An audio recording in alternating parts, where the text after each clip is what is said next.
നമസ്കാരം, ന്യൂസ് കാർഡിലേക്ക് സ്വാഗതം. ഇന്ത്യയിൽ 2024 BJPയുടെ ആദ്യ പ്രചാരണ പരിപാടിയും റോഡ് ഷോയും നടത്താൻ പൂരങ്ങളുടെ നാടായ തൃശൂരിനെ എന്തിനായിരിക്കും പ്രധാനമന്ത്രി നരേന്ദ്രമോദി തിരഞ്ഞെടുത്തത്?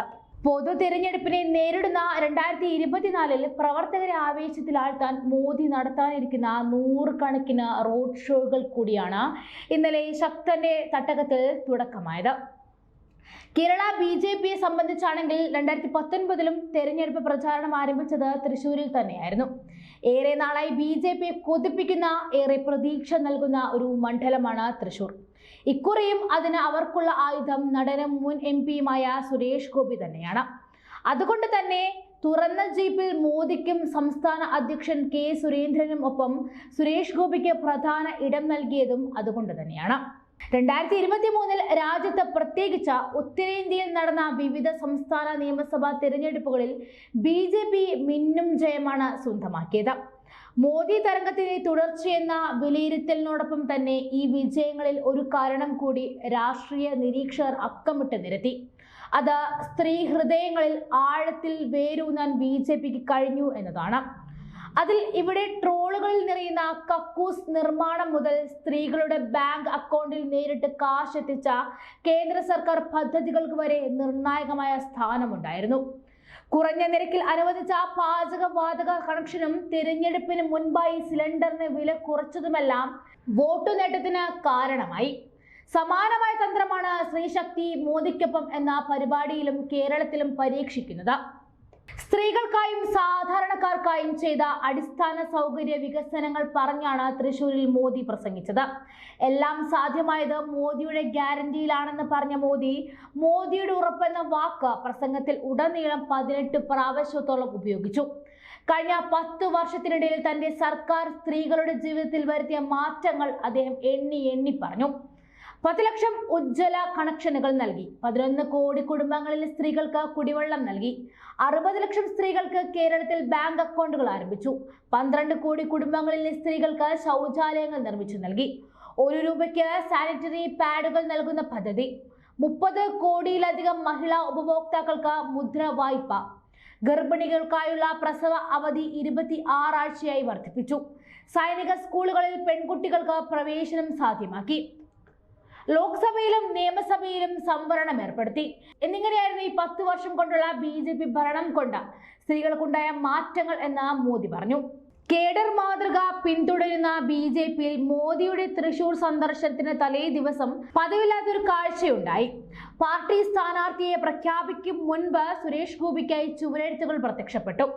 സുരേഷ് ഗോപിയെ വിജയിപ്പിക്കുക, ചതിക്കില്ല എന്നത് ഉറപ്പാണ്, തൃശൂരിന്റെ സ്വന്തം തുടങ്ങിയ വാചകങ്ങൾ ഉൾപ്പെട്ട ചുവരെഴുത്തിനെ കുറിച്ച് ചോദിക്കുമ്പോൾ പതിവില്ലാത്തതാണെങ്കിലും അതിലെന്താ എന്ന മട്ടിലായിരുന്നു BJP സംസ്ഥാന നേതാക്കന്മാരുടെ ചോദ്യം. തൃശൂരിലെ ജനങ്ങളുടെ പൊതുവികാരമാണ് ചുവരെഴുത്തിലൂടെ പ്രത്യക്ഷപ്പെട്ടതെന്നായിരുന്നു സംസ്ഥാന ജനറൽ സെക്രട്ടറി MT രമേശിന്റെ പ്രതികരണം. 2016 ഏപ്രിൽ 29 രാജ്യസഭയിലേക്ക് MP-മാരെ രാഷ്ട്രപതിക്ക് നാമനിർദ്ദേശം ചെയ്യാവുന്ന 12 അംഗങ്ങളിൽ ഒരാളായിരുന്നു സുരേഷ് ഗോപിക്ക് അവസരം ലഭിച്ചത്. ഇതിനും ശേഷമായിരുന്നു ഔദ്യോഗികമായി നടൻ BJPയിൽ ചേർന്നതും. ചുരുക്കി പറഞ്ഞാൽ കേരള BJP ഘടകത്തെ മറികടന്നായിരുന്നു സുരേഷ് ഗോപി BJP നേതൃത്വം വളർത്തിയെടുത്തത്. ഈ അനിഷ്ടം കേരള ഘടകത്തിൽ ഏറെ നാൾ നിലനിൽക്കുകയും ചെയ്തതാണ്. 2019 പൊതു തെരഞ്ഞെടുപ്പിന് തൊട്ടു മുൻപ് സുരേഷ് ഗോപി തിരഞ്ഞെടുപ്പ് ഗോതയിലേക്ക് ഇറങ്ങി സ്വന്തം തട്ടകമായ തിരുവനന്തപുരം വിട്ട് തൃശൂർ തെരഞ്ഞെടുത്തതും അപ്രതീക്ഷിതമായി. അതോടെ 2019 തിരുവനന്തപുരം കഴിഞ്ഞാൽ ശക്തമായ ത്രികോണ മത്സരം നടന്ന മറ്റൊരു മണ്ഡലമായി മാറി തൃശൂർ. സിനിമാ നടനെന്ന പരിവേഷം ഉപയോഗിച്ച പ്രചാരണങ്ങളിൽ മറ്റു സ്ഥാനാർത്ഥികളെക്കാളും മുന്നിലെത്താൻ സുരേഷ് ഗോപിക്ക് കഴിഞ്ഞു. തൃശൂർ എനിക്ക് വേണം, ഈ തൃശൂർ നിങ്ങൾ എനിക്ക് തരണം, ഈ തൃശൂർ ഞാനിങ്ങെടുക്കുക. വർഷം 5 എത്തിയിട്ടും ഈ വാക്കുകൾ ഇപ്പോഴും സജീവം ആയതു തന്നെ ഇതിന് ഉദാഹരണം. എന്നാൽ 2019 തിരഞ്ഞെടുപ്പിൽ പരാജയപ്പെട്ട് 3ാം സ്ഥാനം മാത്രം കൈവരിക്കാനേ സുരേഷ് ഗോപിക്ക് കഴിഞ്ഞുള്ളൂ. പക്ഷേ 2021 നിയമസഭാ തെരഞ്ഞെടുപ്പിലും തൃശൂരിൽ സുരേഷ് ഗോപിയെ BJP മത്സരിപ്പിച്ചിരുന്നു. ഇക്കുറി 3ാമതായ അദ്ദേഹം പക്ഷേ അവസാന നിമിഷത്തെത്തിയിട്ടും ശക്തമായ ത്രികോണ മത്സരം കാഴ്ചവെക്കാൻ സുരേഷ് ഗോപിക്ക് സാധിച്ചു.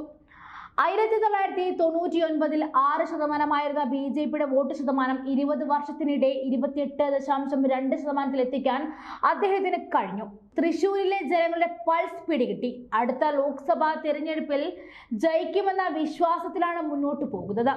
2023 ഒരു ചടങ്ങിനിടെ സുരേഷ് ഗോപി പറഞ്ഞ വാക്കുകളാണ് ഇത്. ആദ്യ തിരഞ്ഞെടുപ്പിൽ തൃശൂരിനെ എടുക്കാൻ വന്ന സുരേഷ് ഗോപിയിൽ നിന്നും ഈ വാക്കുകളിലേക്കുള്ള ദൂരം ശ്രദ്ധിച്ചാൽ മതി. 2019 മണ്ണിൽ കാലുകുത്തിയ സുരേഷ് ഗോപി അല്ല 2024 എന്ന് മനസ്സിലാക്കാൻ. കഴിഞ്ഞ 5 വർഷത്തിനുള്ളിൽ ശക്തന്റെ നാട്ടിലെ മുക്കും മൂലയിലും സുരേഷ് ഗോപി സഹായങ്ങൾ നൽകിയും വിവാദങ്ങൾ സൃഷ്ടിച്ചും നിറഞ്ഞു നിന്നു. സുരേഷ് ഗോപി വിഷുക്കൈനീട്ടം നൽകിയതുവരെ വാർത്താ പ്രാധാന്യം നേടി. കരുവന്നൂർ സഹകരണ ബാങ്കിലെ തട്ടിപ്പിനെതിരെ സുരേഷ് ഗോപിയെ മുന്നിൽ നിർത്തിയാണ് ബി.ജെ.പി പ്രതിഷേധിച്ചത്. പാർട്ടി സംഘടിപ്പിച്ച പദയാത്ര നയിച്ചതും അദ്ദേഹം തന്നെ. ഇതിനിടെ ഇ.ഡി കൂടി അന്വേഷണത്തിനെത്തിയതോടെ CPIM സുരേഷ് ഗോപിക്കെതിരെ പ്രതിരോധം തീർക്കാൻ ആരംഭിച്ചു. CPIM സൈബർ പ്രചാരണങ്ങൾക്ക് അടക്കം സുരേഷ് ഗോപിയെ ലക്ഷ്യമാക്കിയിട്ടുള്ളതായിരുന്നു. മാധ്യമപ്രവർത്തകയോട് അപമര്യാദയെ പെരുമാറിയതുൾപ്പെടെ ഒട്ടേറെ പോലീസ് കേസുകളിലും സുരേഷ് ഗോപി ഇക്കാലയളവിൽ പ്രത്യക്ഷപ്പെട്ടു. ന്യൂനപക്ഷങ്ങളുടെ, പ്രത്യേകിച്ച് ക്രൈസ്തവ ജനവിഭാഗങ്ങളുടെ വോട്ടുകൾ കൂടി സ്വന്തമാക്കി ജയമുറപ്പിക്കാൻ വർഷങ്ങളായി ബി.ജെ.പി പ്രയത്നിക്കുന്നുണ്ട്. ഇതും കൂടി കണക്കിലെടുത്താൽ തൃശൂരിൽ ബി.ജെ.പി നടത്തുന്നത് പരീക്ഷണമാണെന്ന് തന്നെ പറയാം.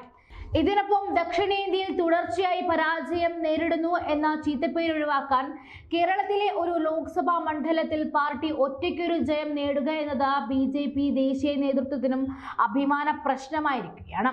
ജയപ്രതീക്ഷയുടെ അടിസ്ഥാനത്തിൽ മണ്ഡലങ്ങളെ ക്ലാസുകളായി വേർതിരിച്ച പ്രവർത്തനം നടത്തുന്ന പ്രൊഫഷണൽ തെരഞ്ഞെടുപ്പ് പ്രചാരണ രീതികൾ കൊണ്ടുവന്ന പാർട്ടിയാണ് ബി.ജെ.പി. ഇക്കുറി സംസ്ഥാനത്തെ 20 ലോക്സഭാ മണ്ഡലങ്ങളിൽ 5 ജയപ്രതീക്ഷ ഉണ്ടെന്നാണ് ബി.ജെ.പിയുടെ മുതിർന്ന നേതാക്കന്മാർ പറയുന്നത്. എന്നാൽ ഇപ്പോഴും 2 മണ്ഡലങ്ങളിൽ മാത്രമാണ് സ്ഥാനാർത്ഥി ആരെന്ന ചോദ്യത്തിന് കൃത്യമായ ഉത്തരം നൽകാൻ അവർക്കാകുന്നുള്ളൂ. അതിലൊന്ന് ആറ്റിങ്ങലാണ്, രണ്ടാമത്തേത് മോദി പ്രചാരണത്തിന് തുടക്കമിട്ട തൃശൂരും.